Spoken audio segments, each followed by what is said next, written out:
Tren is something that the craziest of people that I know have taken, including like jiu-jitsu guys that really want to get super jacked. They take Tren. Yeah. And I'm like, what is it about the Tren? And they apparently get like ultra violent when they're on Tren. Yeah. So it's a unique compound that was... Is it called Trenbolone? Is that what it's? Yeah. And it used to be used for like, I forget what the clinical application was, but it was a pharmaceutical approved steroid back in the 80s, and then was, basically taken off the market similar to around the same time that, interestingly enough, Biden was the one who spearheaded getting like steroids scheduled essentially. Biden did? Yeah. He was like at the forefront of pushing for the banning of them or scheduling. If I don't have muscles, nobody has muscles. Yeah, and that's like he's blamed often by the bodybuilding community for the lack of refinement in anabolic steroids, because now we're stuck with the same drugs we've been using since like the 80s. Wow. So like every drug category has had significant refinements over the years to make them more effective, less side effect ridden, etc. Like GLP-1 medications, for example, highly effective and constantly being like lightning through pipelines to create really, really refined ones that are less problematic. And with steroids, that was being done in the 80s. And then once there was, the Ben Johnson debacle, I believe it was. Yeah. That brought all this, public outcry. Another proud Canadian. Yeah, and getting positive for Winstrol, I think. And people were like, is this just going to become like a fucking like chemical warfare essentially in the Olympics, and whoever's doped the most is going to win? People are freaking out, and the response was Biden getting it, including testosterone, scheduled. Wow. Yeah, and then there was this huge stigma developed around them, and the taboo of being on steroids was developed, and that's kind of what led to this probably slowing down progress decades and likely preventing people from getting steroids developed that were far less likely to kill them.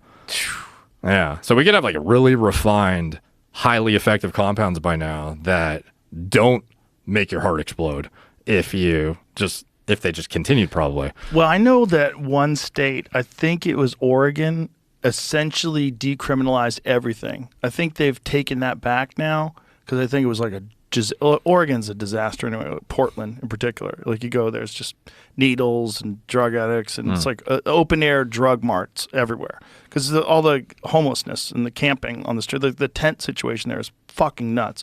And they're super tolerant, progressive people, so like overwhelmingly, right? So they're like in terms of compassion for these people, we need to fund them, and you're basically giving them money to stay homeless. It's really nuts. So when a society like that decriminalizes everything, we're just gonna have people are gonna go haywire with meth and whatever else they want to get. But they also did it with steroids. They did it with everything. They essentially decriminalized all drugs. But I think did they take that back, Jamie? I would be curious, even if it was decriminalized, though, what the access would be like, because it's still going to be contingent on compounding pharmacies being able to make stuff legally, which, from what I understand, is actually getting worse scrutiny as opposed to like it getting better. They're scrutinizing peptides now, which is really crazy. Oregon law rolling back drug decriminalization takes effect, making possession a crime again. So is it of all things? Did they just change the law totally? So the Democratic-controlled legislature passed the recriminalization law in March, overhauling a measure approved by 58% of voters in 2020 that made possessing illicit drugs like heroin punishable by a ticket and a maximum $100 fine. The measure directed hundreds of millions of dollars in cannabis tax revenue towards addiction services, but the money was slow to get out the door at a time when the fentanyl crisis was causing a spike in deadly overdoses, and health officials grappling with the COVID-19 pandemic were struggling to stand up the new treatment system, state auditors found.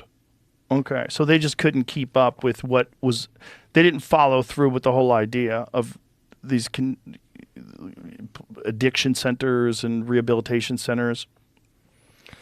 Yeah, and like some of this stuff is like, I don't even know how much it would help being able to possess something when you can't even get it prescribed to begin with. Right, you can't manufacture it. Yeah, still if you're allowed to get cocaine, if you're allowed to possess cocaine, well, are you buying fentanyl-laced cocaine from the cartel? Like, what do you?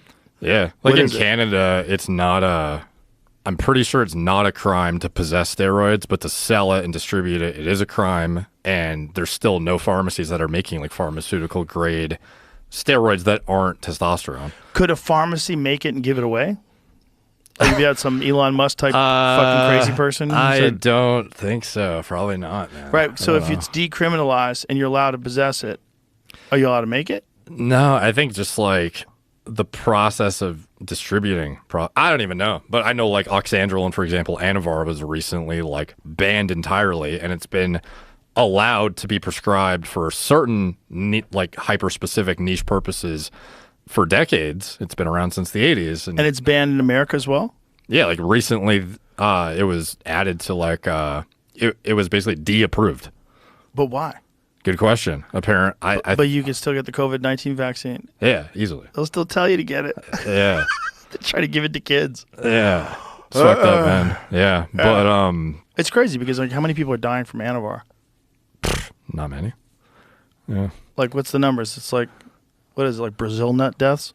You know what I mean? Like it's definitely not the safe drug, but I mean like it's, you know, when it's used appropriately, it can be fine. Right. Yeah. But there's not a crisis. No, yeah. Definitely. Yeah, it's the thing. It's like, why are you passing laws when there's not an issue?